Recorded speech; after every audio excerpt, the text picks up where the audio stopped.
Hello, everybody, and welcome to a very special edition of the Cerebral Smack Talk live on YouTube and StreamYard.com. It is Google and MF Michael Fletcher alongside Anthony Floyo, Didi Woodson. We are awaiting the arrival of Michael Bullock. Hopefully, he is going to be with us in just a matter of minutes. But we got one of the biggest nights in wrestling, no doubt about it. Starting it off with Smackdown Live from the world's most famous arena, Madison Square Garden, New York City. And here we go. We started it off with a promo segment by Roman Reigns with the Bloodline, with the Usos, with Paul Heyman. It was interrupted by Brock Lesnar. Lesnar comes out, and Heyman tried to weasel his way out here. He was telling Brock, listen, why are you going after the Universal title? We could work together. We could have you go after the WWE Championship. You could go after any other belt in the world. Why are you coming after this one? Brock's like, let me ask you a question. Why the hell did you not tell Roman Reigns I was showing up at SummerSlam? Oops. Huh? Wait, what? Paul Heyman? You got some explaining to do. And the crowd in New York pretty much called out Heyman on it. And look, I'm not gonna get mad at Fox or WWE for censoring the crowd. They were dropping F-bombs all over the place. So obviously, if this was a Fox call, if this was a WWE call, don't go after them. This is one of those times where I understand it and I get it. The crowd was live. This was a lively crowd. This is New York City, man. This is Madison Square Garden. You knew maybe something like this was going to happen. And they went after Heyman yelling, you effed up, you effed up, you effed up.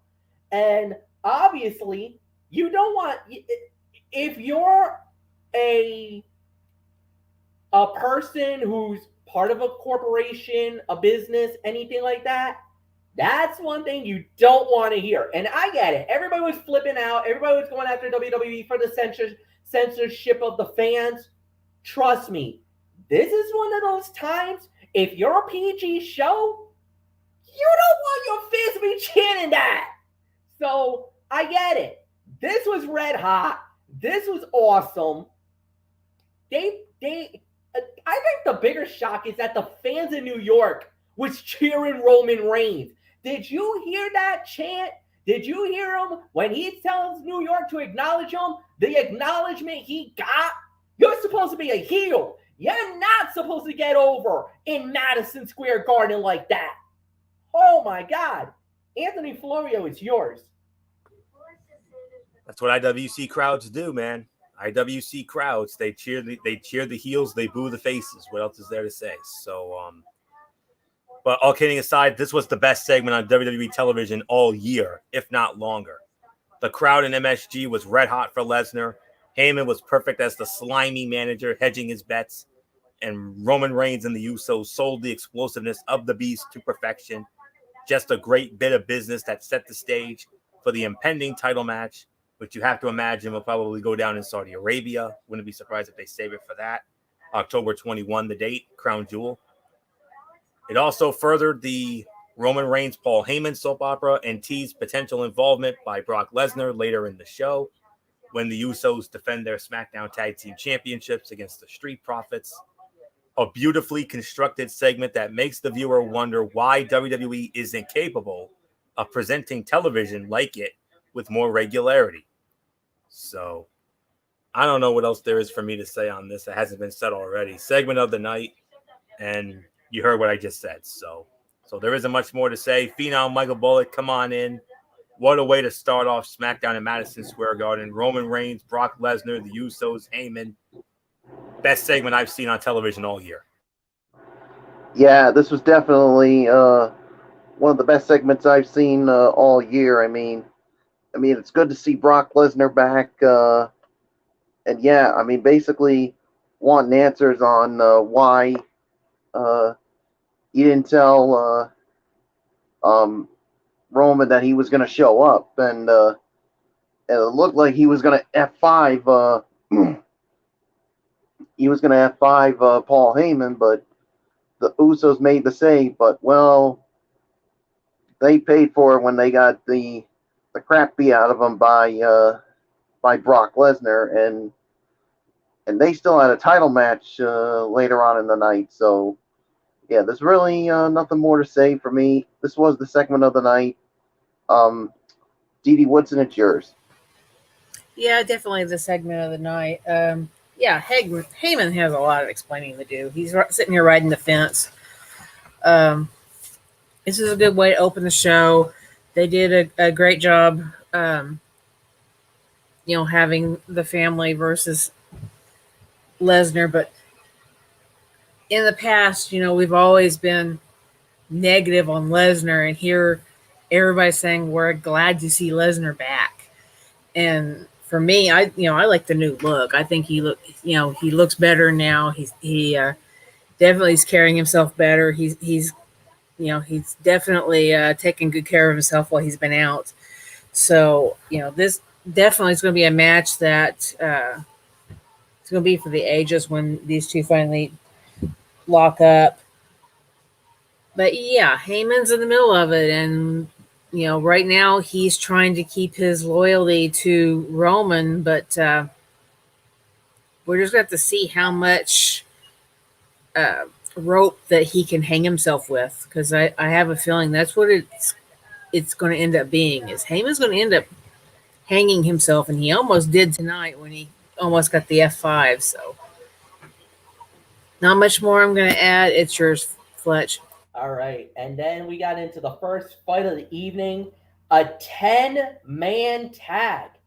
On one side, you had Big E, the Intercontinental Champion King Nakamura with his buddy Rick Boogs, and the Mysterios, and they went up against Sami Zayn, the Alpha Academy, Otis and Chad Gable, and the Dirty Dogs with along with Dolph Ziggler and Robert Roode, and I do believe Apollo Crews and General Aziz was there, but Sami Zayn had a bomb that he was going to come out. First off, smack talking, saying how much he loves New York and everything else, and that he was going to bring out a winner for him. Want to get 20% happier? Take 20% off any item. What he did next was the most shocking thing. I damn near fell out of my chair. He brings out NBA All-Star from the Atlanta Hawks, Trae Young. Yes, that Trae Young, who basically mopped the floor with the New York Knicks in Madison Square Garden and eliminated them in the first round of the playoffs. Well, that Trae Young showed up. The Garden went lit, booing and a major chant of "Let's go Knicks." But when it was all said and done, the face team won the match at a total time of 7 minutes and 25 seconds.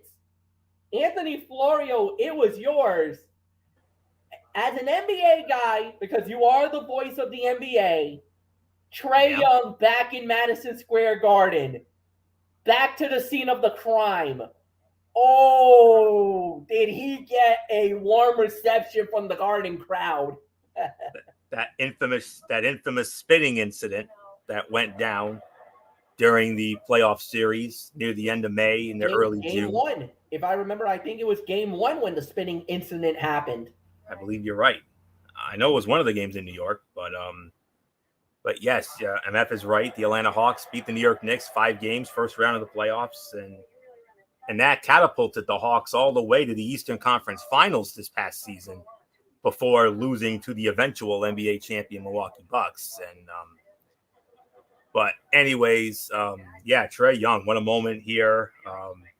It's a big moment. MF said it on Facebook. You saw what he said, and had a little exchange with Derek Ferreira about it. And my young friend from my church, his name is Josh Avery. He's a huge basketball fan. He loves Trae. He's also a big Trae Young fan.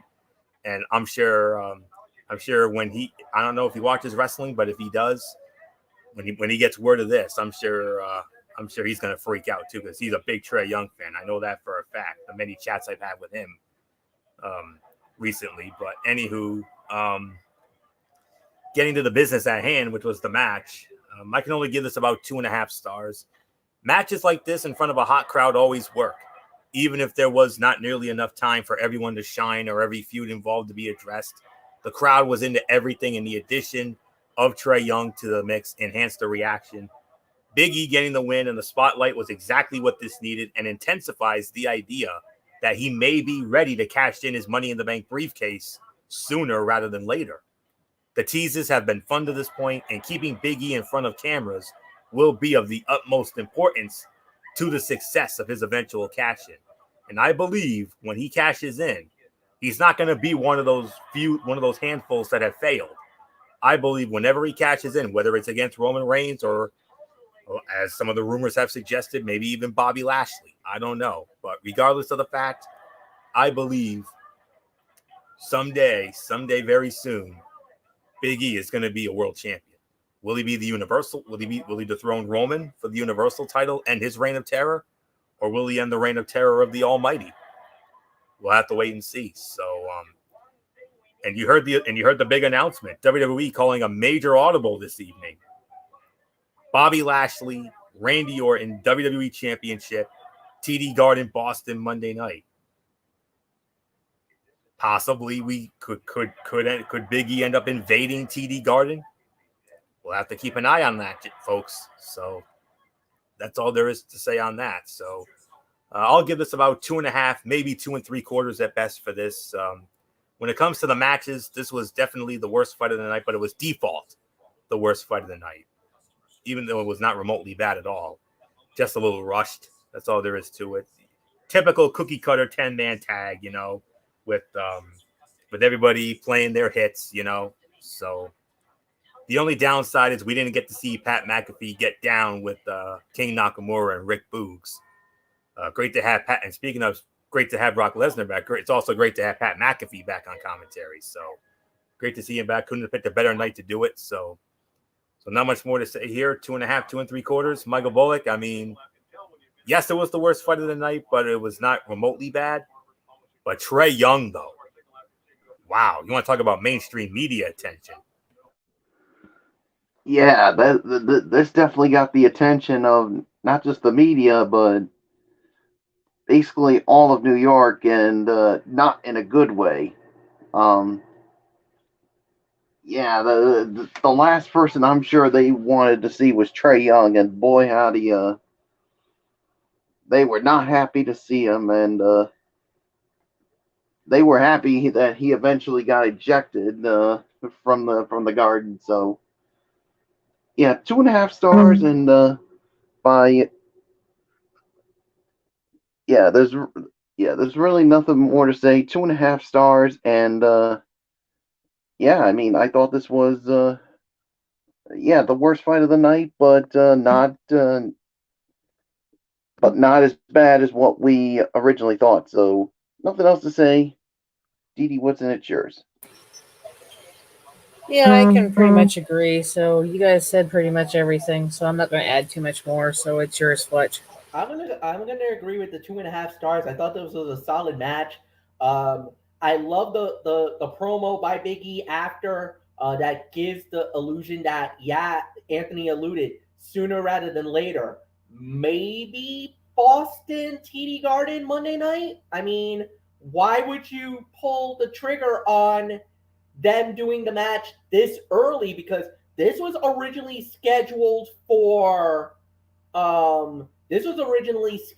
to happen, at Extreme Rules, and now they actually upped it to send it to Monday night in Boston on Raw. Monday Night I Football. mean, maybe, yeah, that's a very good possibility. Maybe they're challenging Monday Night Football. Monday Night Football, there's a good matchup. There's a good matchup on Monday night with the Ravens and the Raiders from Allegiant. That was in Vegas. Oh, by the way, SummerSlam was at Vegas.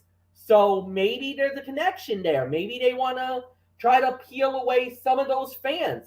Or is it possible that maybe they might tip the hand at Saudi Arabia? You know, we've never had a cash in Saudi Arabia.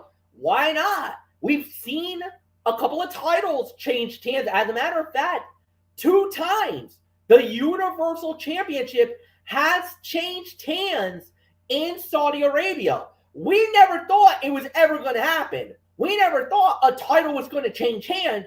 And not only did a title change hand, one of the bigger titles have changed hands. Twice it's happened. First, the Fiend knocking off Seth Rollins. Started and ended. Title. That started it. And then, of course, Bill Goldberg winning the Universal title from the Fiend. And that's how that happened. Me and Michael Bullock were there. We commentated when Goldberg won the titles. Me and him were together when that moment happened. So if the good fortune does break, maybe me and Bullock might be doing the Saudi Arabia show. You don't know, folks. We might be doing that live. Maybe I'll be there this time. Well, we'll see. Depends on what time they do it and when it happens. So we'll see. But whatever the case may be, history was made that night. You know, Big E's hinting about possibly cashing it in. It's not a matter of if. It's just a matter of when. So nothing more to say. Next up, we had, this was the big moment. Bianca Belair and Becky Lynch. They finally signed the contract. It is official, guys. It will be Bianca versus Becky. The SmackDown Women's title on the line at Extreme Rules. But Michael Bullock, the biggest takeaway, the Garden crowd turned on Becky. I think WWE has finally got their wish. They wanted Becky to be a heel. I think the Garden crowd confirmed their hope and their belief. They got it. If Becky has turned. Didn't you call it, Fletch? Yep. Yep, you called it. You said that they needed to do something to have her turn heel. You said that this was going to happen during the contract signing, and bingo, we got it. And I think WWE, all I can say is bravo to you guys. You executed this perfectly. And yeah, the back and forth between Bianca Belair and Becky, I mean, that was just brilliant. And now it makes me more interested in this SmackDown Women's title match. And yeah, all I can say is this ain't going to be for the weak of heart, folks. I mean, the back and forth between these two was just awesome. And yeah, I mean, awesome. Very well done. So this to me was the second best segment of the night here. So there's really nothing more to say. Dee Woodson, the Becky heel turn is complete, and all I can say is WWE executed it perfectly this time. Oh yeah, the man has finally turned heel, and yeah, they did execute it the right way this time, and they got the heat for her, and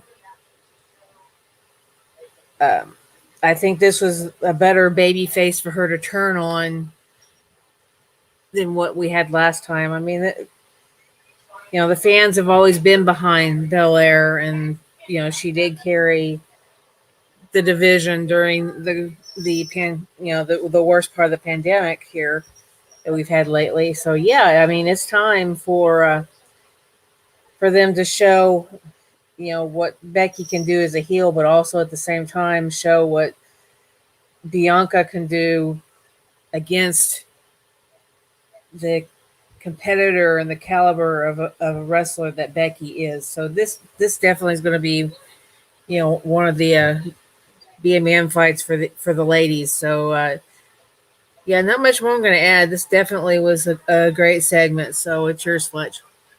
I will say this: a lot of the WWE, a lot of outside of WWE, not just the WWE fans, but outside, are still a little skeptical about the Becky Lynch heel turn. A lot of people think that maybe it was a mistake to turn her heel. Some people said that Becky should have been the face and that Bianca is a better heel. Now, how this will play out, we'll never know. But WWE was adamant that they wanted it to make Becky Lynch a heel. They wanted to make her the top heel of in on the Smackdown roster. So how do you do that? What type of formula can you do that's gonna make that work? First off, she's gonna have to be a little bit of a coward, which is totally out of Becky Lynch's nature. All right. So we can't have that. That won't work. The fans won't buy that. They will never do. It'll never work. So what do they do tonight? Brilliantly, self-absorbed, and basically a mini-me of Charlotte Flair. Now this will get people riled up when it's all about her. When it's all about, and you heard what she said. The main event of WrestleMania is here. She basically's got the head in the clouds thinking that you're nothing. You are not even in my level, Bianca Belair. That you are just a little pebble. Yeah, you were the darling of the pandemic, but you are never, ever in my level. You are not even a star. You're not even relevant in my. So she was like, why should I be putting this title on the line against you? Instantly, that turned the crowd on its head, and they went after Becky for that. Wait a minute, Becky. Bianca was in a main event at WrestleMania. As a matter of fact, she was in the first ever true one-on-one main event match at WrestleMania. Now, yes, you were in the main event of a WrestleMania 35 in MetLife in New York. You were in the main event, but yours was a triple threat. This past WrestleMania was one-on-one, mano-a-mano with Sasha Banks, night one of a 2-night WrestleMania, but she was in the main event. And I think a lot of people will go and say this was a true main event. And as a matter of fact, here's something that's going to be a burn to Becky Lynch. Bianca's match was better than yours. It was. I'm not going to deny it. As much as I love you, and you know I'm a big Becky Lynch fan, Bianca beat you. She had a better main event than you did at WrestleMania. The fans were more invested in your in her match than yours. So this is why I think it's going to work. And this is why I'm so happy that WWE stuck to their guns.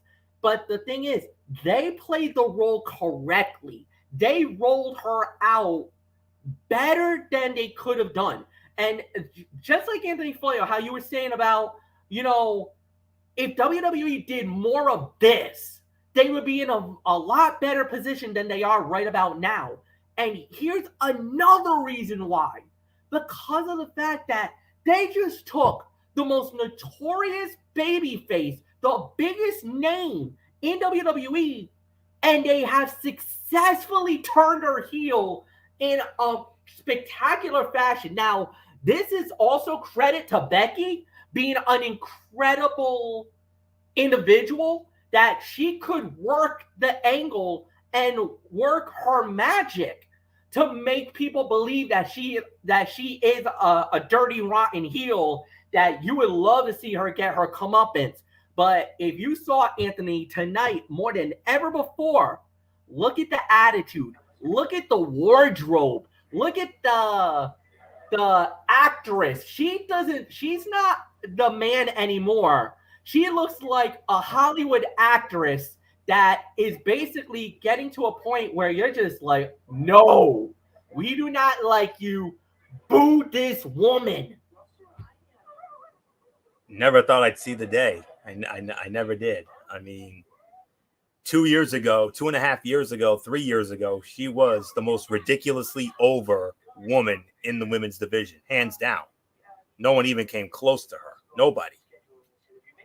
And I never thought all these years later that she would go from the most over to probably now one of the most hated, right up there with Charlotte Flair, and I'll even throw in Nia Jax on top of it. But she's probably now the number 2 heel when it comes to the women's division, only behind the Queen. Because I mean, the Queen is hands down the best heel in the women's division, hands down. There's no doubt about that. And she has way more heat than Becky does. But now Becky's starting to get that Charlotte heat on her now. But wow, unbelievable. If there was any question that Becky Lynch was a heel, this segment provided a definitive answer. Becky Lynch, the once defiant anti-hero, was reduced to the whiny, pouting superstar, fazed by the negativity she was greeted with by fans, disenfranchised by the big-timer she has become. The fans in New York took exception to her ducking Bianca Belair and refused to accept the idea that she, quote-unquote, saved them by showing up and beating the EST at SummerSlam. Lynch was great, speaking with conviction and expressing the proper amount of disbelief for someone who genuinely believed what she was saying.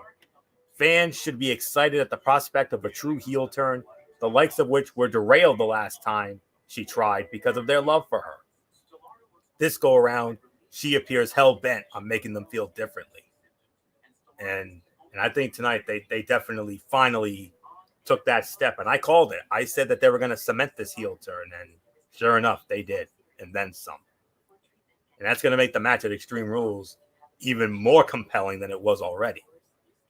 It ain't going to be no 26-second squash. Oh, no. I think we're going to get the proper competitive match that these two are capable of. And if they give them the proper amount of time, MF, you've got a potential women's match of the year candidate right here. Just saying. So, another fantastic segment. And speaking of the man, well, the man's man, about to take the stage in an epic SummerSlam rematch in Madison Square Garden. And surprisingly, this was not the main event. I thought for sure this was going to be the main event, MF. No, we thought it was going to be the main event, but it was not, as it was Seth Rollins goes one-on-one with Edge. Seth Rollins wins the match. 24 minutes, 30 seconds.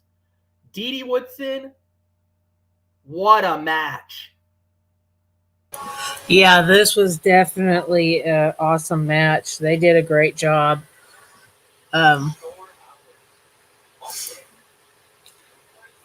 Yeah, I mean, I'm almost at a loss for words for how this match went. I mean, the ending, yeah, was a little bit scary. The surgically repaired neck on Edge, and having that stomp and the kicks to his face. But at the same time, you could tell, he was expecting it. So yeah, I mean, it was a very well done match. I'm going to actually hit it with 4 stars. I think it was, that good. So I'm not going to add too much more. So I'm going to toss it to you, Fletch. Dee, I believe you underscored this mightily. This was 4.5 to 4 3/4. If it wasn't for the little dust up ending, if it wasn't for the low blow ending that led to Seth finishing the job, this could have been 5 stars in Madison Square Garden. This was an incredible match. The commercial breaks that came in, there was at least 2 or 3 of them in the match. Normally you would think, oh no, that's going to hurt the match. That's going to hurt the flow. No, it did not. This is one of those rare cases where the match did not get affected by the commercials. It kept building and building and building and building. There was near falls. There were hope spots, Shakespearean drama.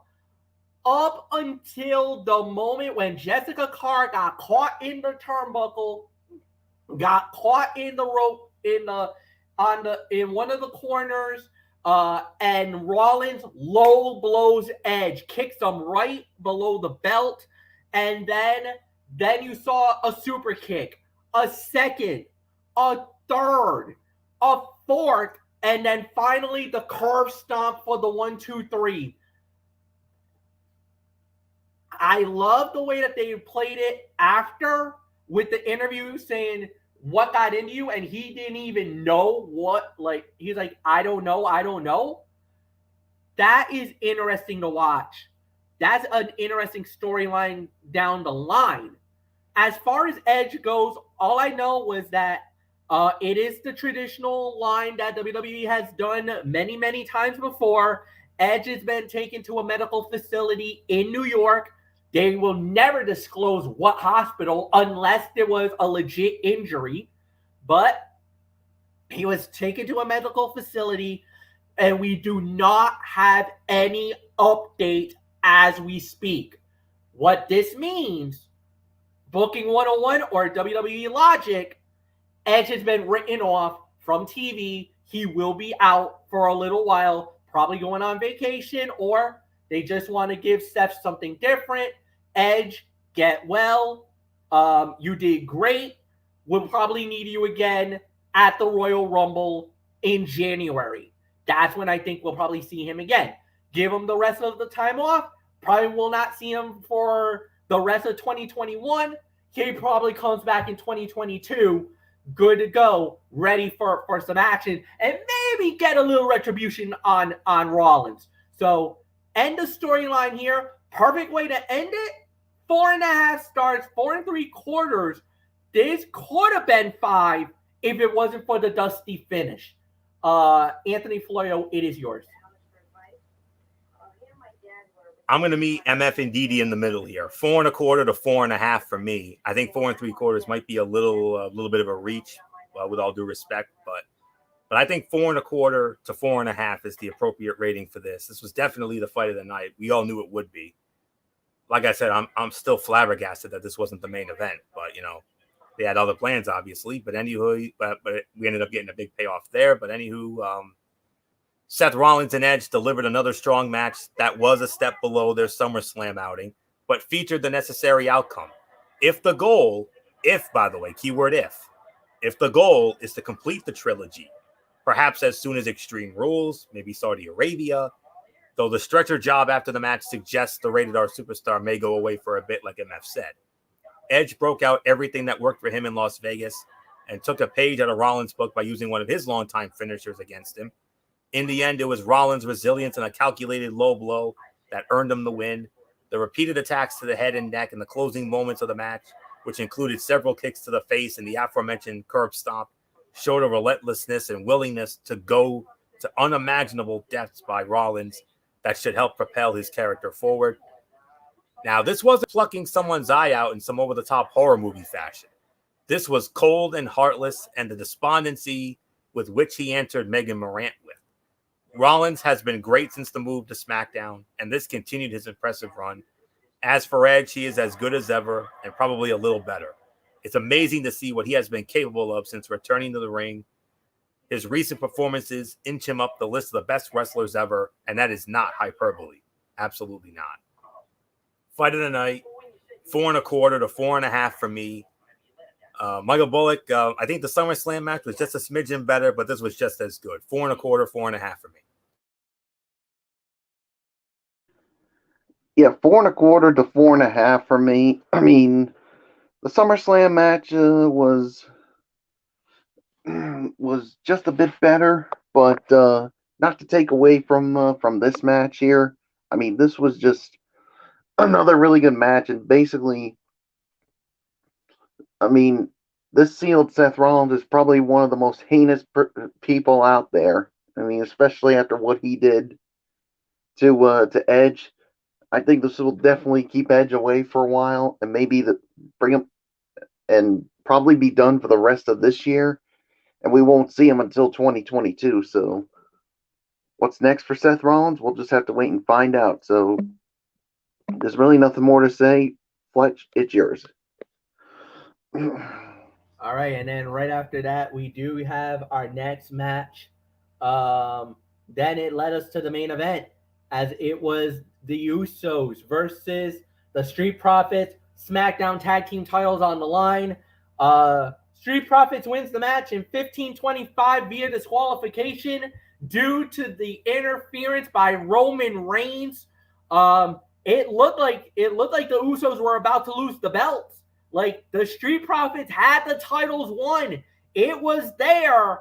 Montez hit that Superman flight frog splash on, I think it was on Jimmy Uso, and it looked like that shoulders were coming down. 1, 2, Roman slides in and basically chokes out Montez Ford. That calls for the bell. Another 3-star main event. Good matchup. Great psychology. I didn't mind the DQ finish because that does open the door for the Street Profits to get another opportunity. But what also happened was even better. It was Finn Balor, but it wasn't just any Finn Balor. Oh, no. The Demon King has arisen. He's back. And oh my goodness, the garden blew. If there was a roof on that place, there's a roof in there. That roof almost damn near came off when they saw the demon come back. Finn Balor and Roman Reigns, if it's the demon now, whoo, this is going to be one heck of a title match now. This has got very interesting. So, nothing more to say. Anthony Florio, it's yours. Slight underscore MF. Even with the DQ finish, I'm going to give it 3.5 stars. It was teetering on 3 3/4, but the DQ finish definitely played into it. 3.5 for me. Second best fight of the night. The best episode of SmackDown in a very long time concluded with a hot, energetic tag team main event and an explosive development to close out the broadcast. The return of the Demon is an interesting move on the part of WWE creative, considering how protected that particular persona has been over the years. Under the face paint, Balor has never lost. It is highly unlikely that Balor will dethrone Reigns, and if that is the case, this feels like the wrong move. Reigns is already bulletproof. He has beaten every top star thrown his way since capturing the Universal Championship, including Daniel Bryan, a.k.a. Bryan Danielson, Edge, and John Cena. Beating the Demon would bolster his resume, but does he need it? In doing so, a star already brighter than every other merely wins a match. For Balor, it diminishes the one true special attraction both he and WWE has. The company must tread lightly moving forward because the alternative is diminishing a special entity, the likes of which it is quickly running out of. But other than that, though, this was the second best fight of the night. 3.5 stars for me, despite the DQ finish. I don't care about that. I believe it's going to lead to it is most certainly going to lead to I think an immediate rematch will be ordered at the earliest possible date. I believe that's going to be at Extreme Rules. I wouldn't be surprised. Maybe an extreme stipulation gets added to that. I don't know. We'll see. But for right now, 3.5 stars and a fantastic way to close out a show that I'm not at all surprised ended up delivering. So not much more to say. Michael Bullock, I mean, even with the DQ finish, still a great match. And what happened at the end? Whoa, what a way to end it.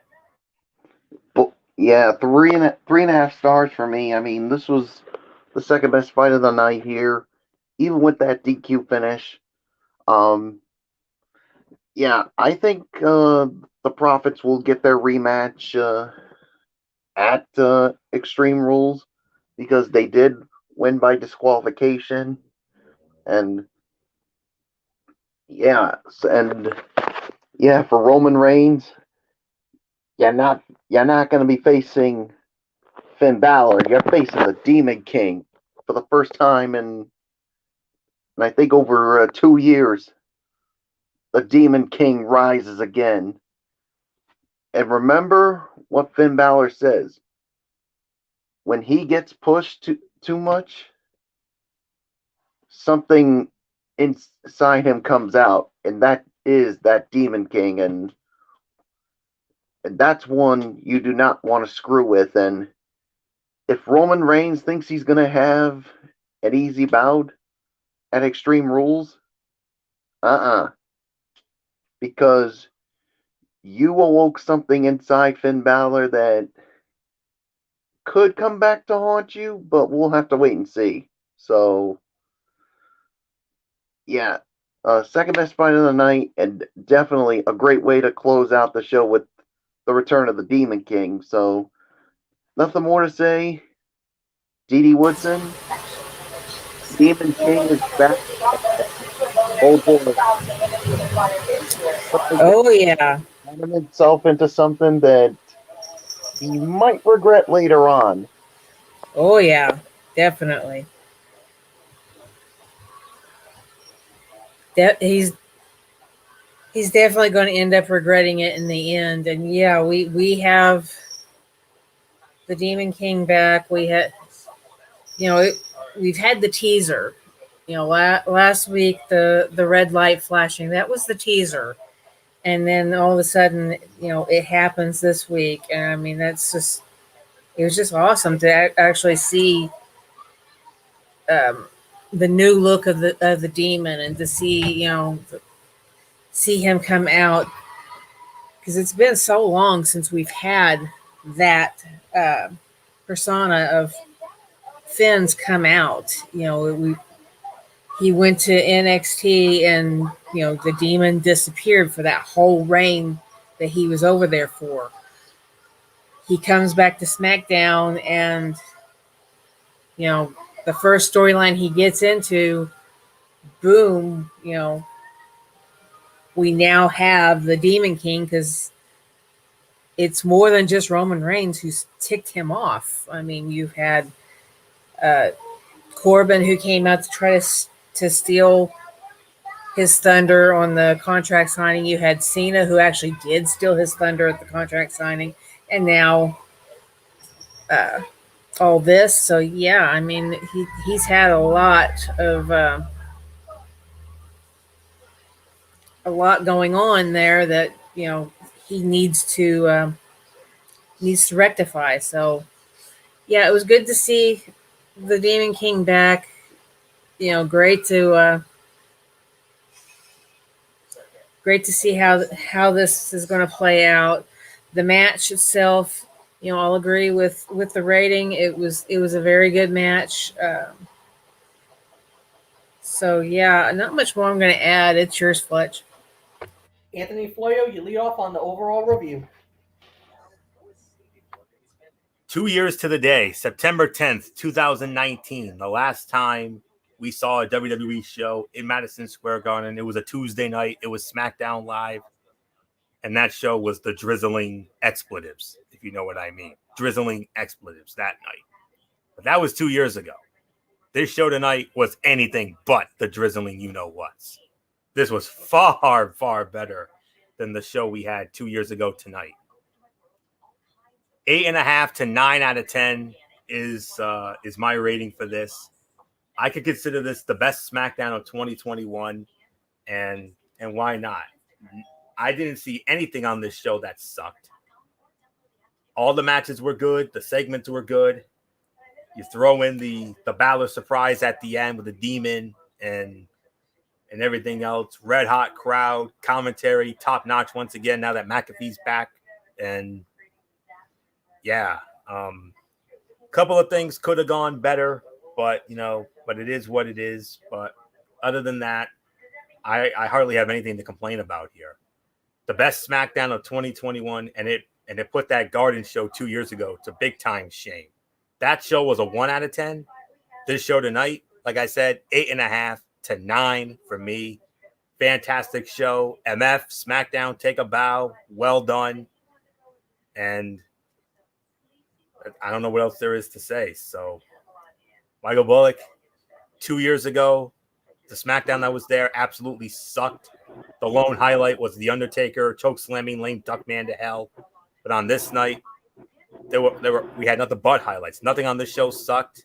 A couple of things could have been better, slightly, but other than that, a couple of endings rubbed us the wrong way. But other than that, this show lived up to the hype and then some. 8.5 to 9. What says you? Yeah, 8.5 to 9 for me. And this was a very, very good edition of SmackDown, and everything delivered. I mean, yeah, there could have been a couple things that could have been better, but other than those, there really wasn't anything bad. I mean, all I can say is, Fletch, bravo to you and SmackDown, and as the great John Mita Perel, who used to be part of WEI, would always used to say on one of his radio shows, take a bow! And that's what you and SmackDown should do. The hype was there, and it delivered. 8.5 to 9 for me. Dee Woodson, it's yours. I could agree with that. 8.5 to 9. It was a very well done show. It seems like WWE's flipped the A and B shows again, and so yeah, SmackDown. I don't know if it's because of Fox or what, but it's definitely has gotten better. They've gotten better on story progression and telling the stories. Even better than what they were before. And yeah, they nailed it out of the park. I mean, there wasn't a whole lot of negative in this show. It's surprising to have both Raw and SmackDown be good in 1 week. So yeah, I'm not going to add too much more. So it's yours, Fletch. You know what, Dee? It is Fox. Fox is really pushing WWE for better content because remember, this is under the sports package. This isn't entertainment. This is it's supposed to be a more sports-centric type show. And WWE is delivering on that front because they are nailing it week in and week out. Now all of a sudden, SmackDown is must-see TV. You must watch SmackDown every week. Now that you got Roman Reigns, now that you got Becky Lynch, now that you got these incredible athletes that's getting in, and now you're seeing more guys coming through like a Trae Young. And oh, by the way, funny enough, just minutes ago, SportsCenter on ESPN just mentioned WWE and SmackDown and the Trae Young appearance just now while you guys were talking about the review. It just happened. So that is notoriety. That is the talk. That's water cooler stuff. WWE tonight absolutely got the headlines here because of the fact that they finally did something smart. They didn't try to go anything crazy. They didn't use any nonsense. And besides, they know the crowd. They know New York. This is a no-nonsense crowd. If you were going to pull any stupidity on the Garden, they will turn on you so fast. It wasn't even going to be funny. You can get it in in areas like Corpus Christi, Texas. Crowds that sit on their hands that don't give a damn. When you try to pull any stupidity in Madison Square Garden, no. Vince knows that. As old and senile as we may think that he is, he knows better. And what happened tonight was damn near perfection. 9 out of 10. I'm with Anthony on that. This was the best SmackDown of the year. This is going to go down as the best SmackDown of 2021. And like you said, take about WWE, Fox, WWE, another winning combination. You guys killed it. This was amazing. Let's go. Good week for WWE. I know a lot of people were saying that this is going to be their demise. Well, guess what? Their demise is greatly exaggerated because not only was Raw good this week, but SmackDown was good this week. So Nothing more to say. It's time for AEW Sit there, Rampage. bruh. Seattle. I wasn't even going to mention that, but okay, whatever. I mean, Bullock, you ever pull a stunt like that again? I'll pull the checkered apron on you. But anyway, um, the next thing we had was AEW Rampage. Started off with Andrade El Idolo versus Pac. Andre El Idolo wins the match in 15 minutes and 39 seconds. Okay, great match, solid opener, 4 to 4.25 stars. By default, this was your fight of the night. That ending stunk. That ending was horrible. It looked like Andrade was going to tap out to Pac. Then I don't know what that dude's name is, whatever. But the stooge for Andrade looked like he had like a taser or a stunt gun trying to threaten the referee. Chavo comes in with one of those iPads, whacks Pac. That helps Andrade get the win. But note something on this, guys. After Andrade found out that Chavo interfered, he ducked Chavo. He ducked him and let the Lucha Bros and Pac basically have at him. Yo, and you could tell, and Didi was talking about it, and we were talking about it. Andrade did not want to win that way. He did not want to be that type of wrestler, and credit to him for that to happen, because because normally if you're a heel, you don't care how you win. You don't care if you win, lose, or draw like that. But you could tell Andrade was visibly pissed that was the ending of the match. That shows me he's more of a man than most heels are on that roster, and that should be commended. Now, what does Andrade do down the line is a different question. What is the future of Chavo Guerrero as far as that crew goes? That remains to be seen. But as you can tell, Pac is thinking this isn't over. But in the eyes of Andrade, hey, I had nothing to do with this. This was not my call. I did not want Chavo interfering. Anthony, it's yours. Yes, 3 3/4 to 4 stars for me. I can't quite go 4 1/4 because of the finish there, but this was definitely a 3 3/4 to 4 star match. If Pac and Andrade wanted to make up for missing the All Out pay-per-view, they certainly accomplished that goal with this match. It was nonstop fun from start to finish. As two of the best high flyers in the world, there was a lot of pressure on Pac and Andrade to deliver an exciting match. Thankfully for us, they did that and then some. The way both men have control over their bodies during these maneuvers is truly a sight to behold.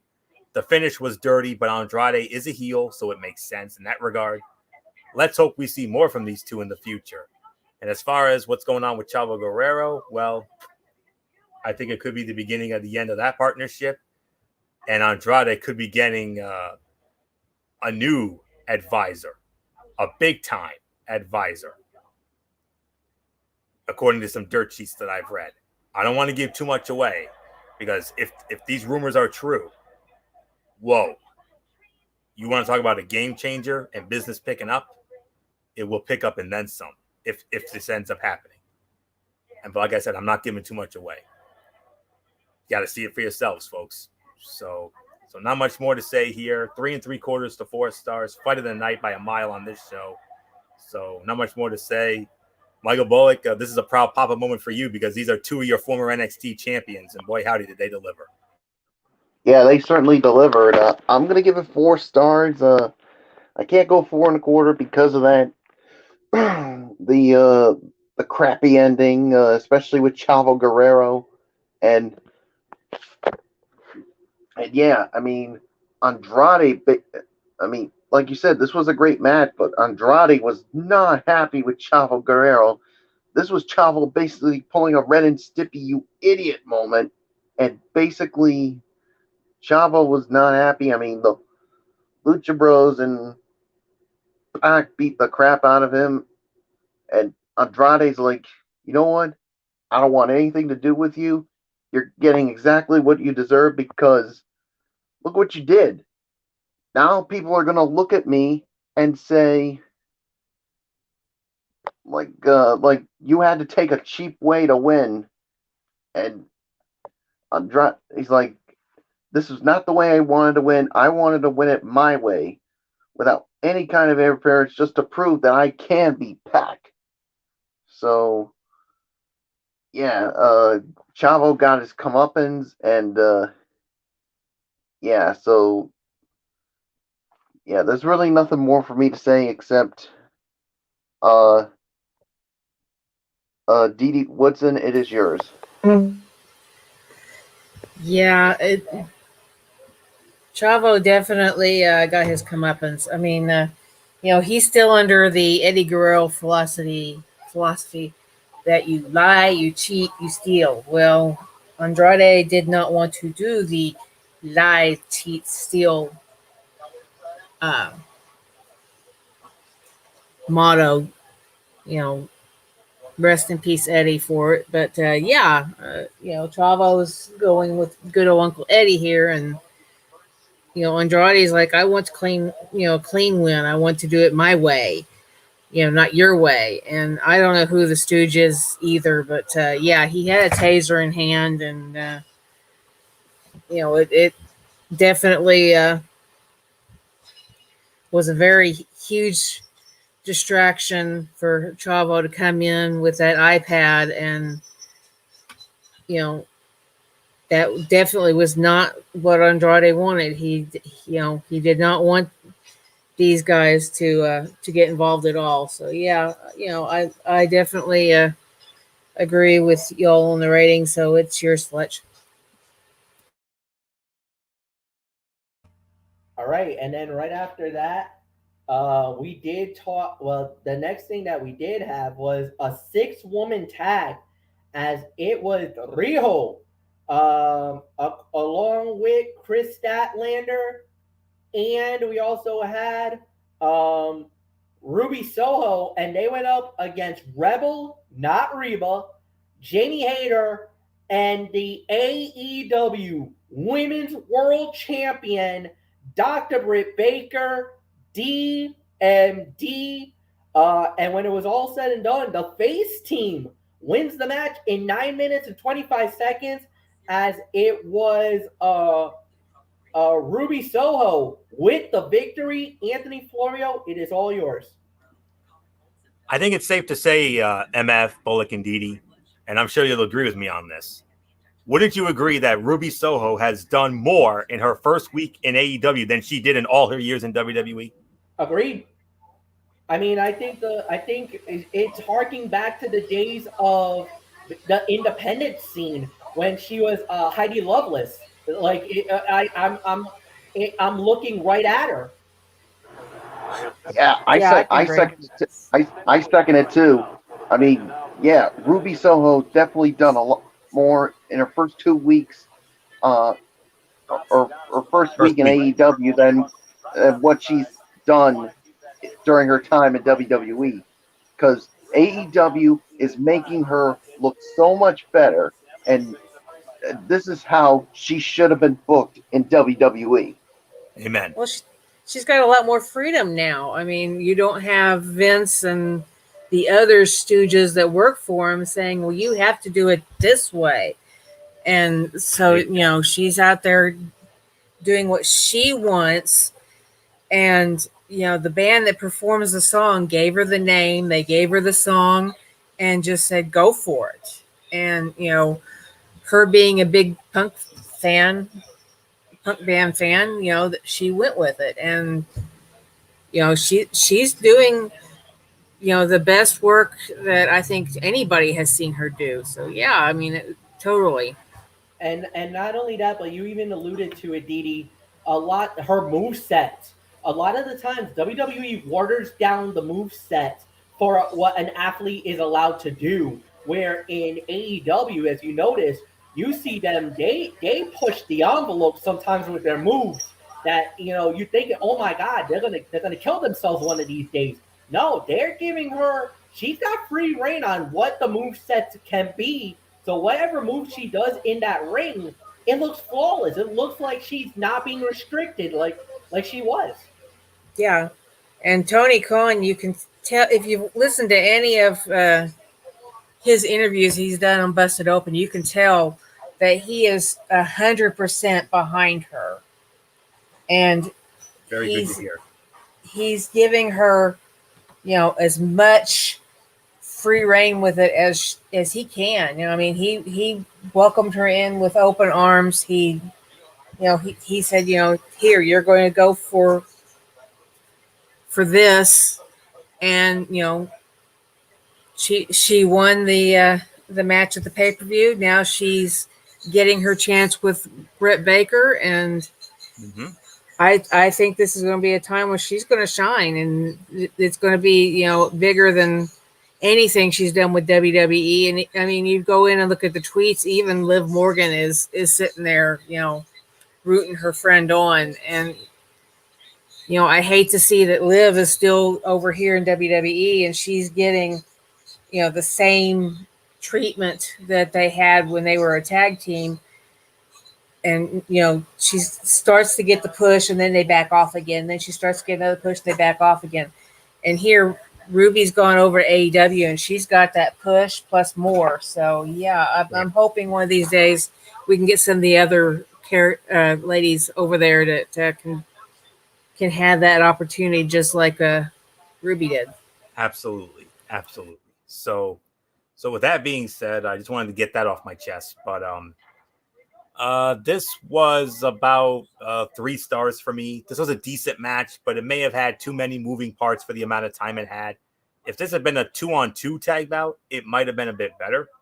Ruby Soho, Chris Statlander, and the champion Dr. Britt Baker have firmly established themselves as 3 of the most popular women in all of AEW. Putting them in the ring together was smart. The crowd loved it. So yeah, solid 3-star effort. And Ruby Soho, like I said, I believe in my heart of hearts, has done more in her first week, just her first week on the job in AEW, has done way more than she ever did in 3.5 to 4 years almost in WWE.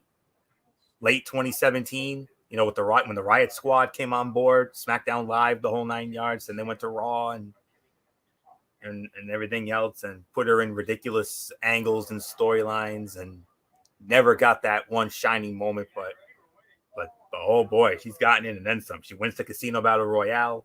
She picks up the win in the 6-woman tag, and it's on to bigger and better things for Ruby Soho. So, and someone that I've been personally behind. I call her the Punk Princess and the Dark Angel. That was a running gag between myself and Bullock during our chats, whether it be SmackDown or Raw. So I don't know what else there is for me to say. So solid 3 stars here. So Michael Bullock, I mean, after being criminally underutilized in 3.5 to 4 years in WWE, Ruby Soho, in just her first week on the job, has done way more than she did in all that time in WWE. Yeah, and I basically said it myself as well. So, yeah, 3 stars for me. I mean, Ruby Soho, like you said, is definitely doing more in her first week in AEW than what she did during her time in WWE. And credit to what they're doing and proving to Dr. Britt Baker that she is a threat to her title. So we'll wait and see how it all goes. So nothing more to say. Dee Dee Woodson, it's yours. Yeah, I can agree with the rating. I mean, we've pretty much said everything we can say on this. I mean, AEW definitely has gone from the way the women's division was when they first started, where we were always saying, well, NXT women's better and everything, to now outshining. I can almost say they're outshining the NXT ladies, because you're getting that talent and you're getting that notoriety, and these ladies are building themselves up to that point. And I've said it before. For me, looking at Rojo, I think she looks like a little China doll out there. And it was great to see the three ladies, Ruby and Rojo and Chris Statlander, working together, and having that unit that you don't usually get from just three random people. I mean, they work together really well. So yeah, I mean, this was a great match, and it was a great way to showcase these ladies. So yeah, not much more I'm going to add. It's yours, Fletch. Main event for Rampage, as it was Brian Pillman Jr. in his hometown going up against Matt Caster. Brian Pillman Jr. wins the match in 6 minutes and 41 seconds. Mike Bullock, it's yours.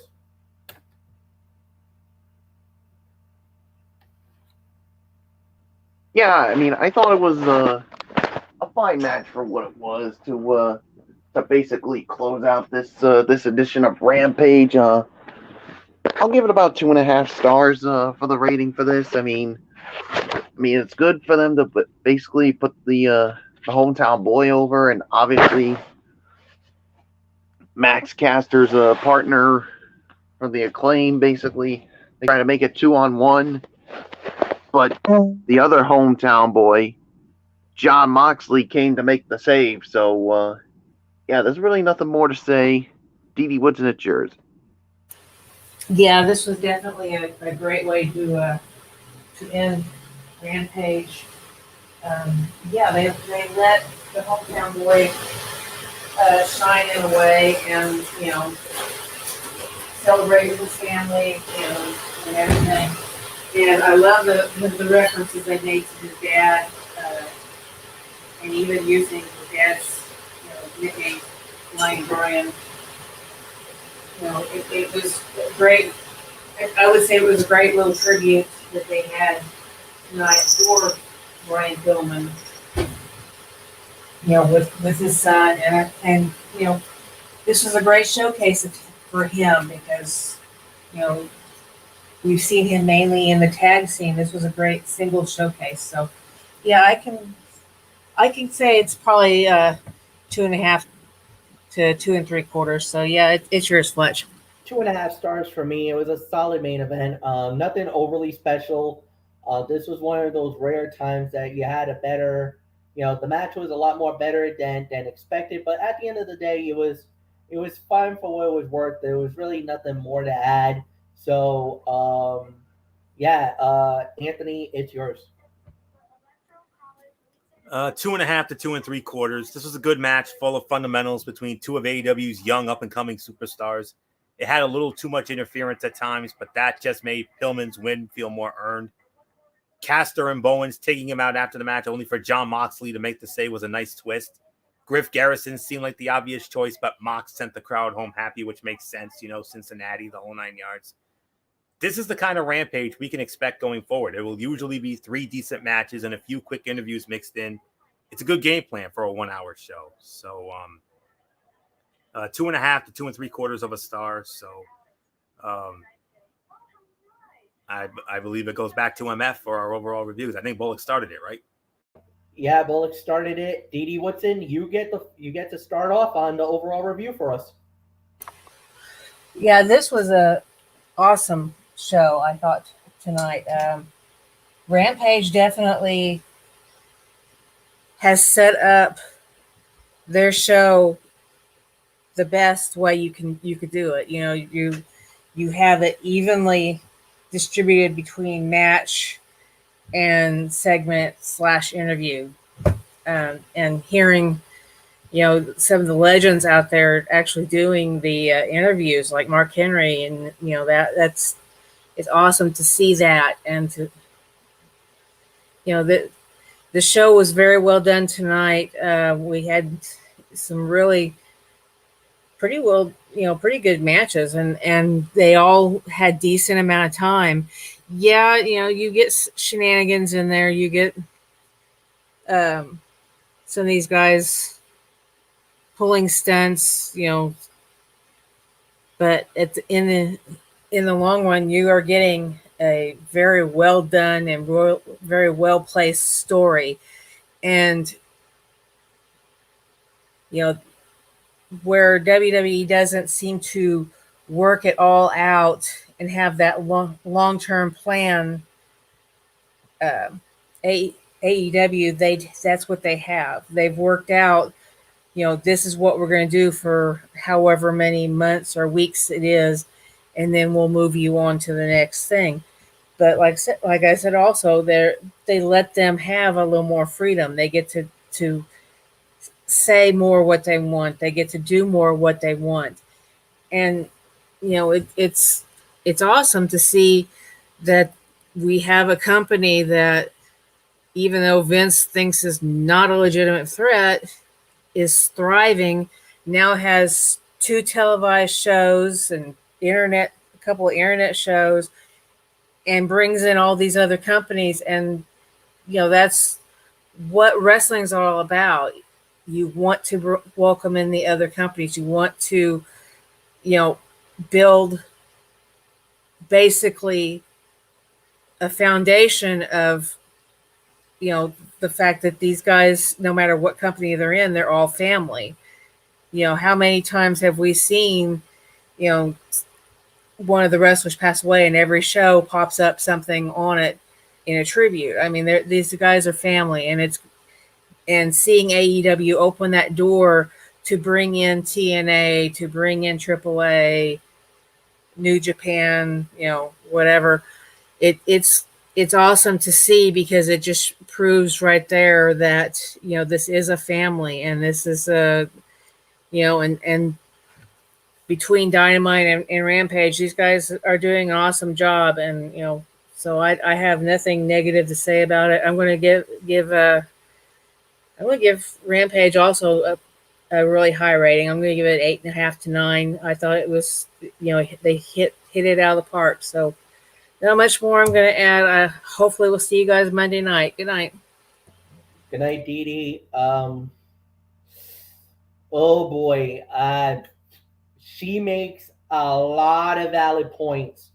Like, everything she says is absolutely right. Everything she says is absolutely spot on about the family, about the way that AEW is running their business.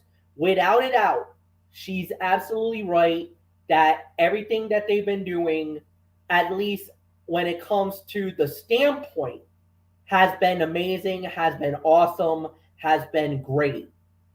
As far as tonight's Rampage goes, I vehemently disagree with her. I think it wasn't as great as it was thought. It was good. It was okay. But I wasn't over the moon about the way the show went. So I disagree with her on that. 9 is way, way, way too high. And it's not even close to that. No. I can only give this 7. And that's my rating for this show. I thought Smackdown was better than this. You only had one really good match, and that was it. SmackDown had a lot of good things that came out of their show. As far as the thing goes, it was solid because it filled the 1 hour very well. They did a very good job of keeping the fans interested and everything else. But other than that, there was nothing close. I'm sorry, Dee Dee. I 1000% disagree with you. As far as the rating for the show goes tonight, this was only a 7 out of 10. As far as everything else you said about AEW, about the long term and everything, I 1000% agree with you with that. But as far as the show goes, no. You were way off on this. Anthony, it's yours. With all due respect to the First Lady of the Wrestling Forum, Dee Dee Woodson, I have to agree very much so with good old MF Michael Fletcher. 8.5 to 9, major reach. I 100% agree with that. But I'm going to meet MF halfway, and I'm going to give it between 7 to 7.5 for this show tonight. solid show, good show. Pac and Andrade. I mean, of course, they stole the damn show, which we knew they would, even with that clunky finish. The other two matches were both solid, but they were not overly spectacular. And besides, it was a tape show anyway. I don't know when we're going to see another live Rampage. It's probably going to be a while, but hey, solid show. I mean, you heard what I said about the formula. 3 decent matches, few quick interviews.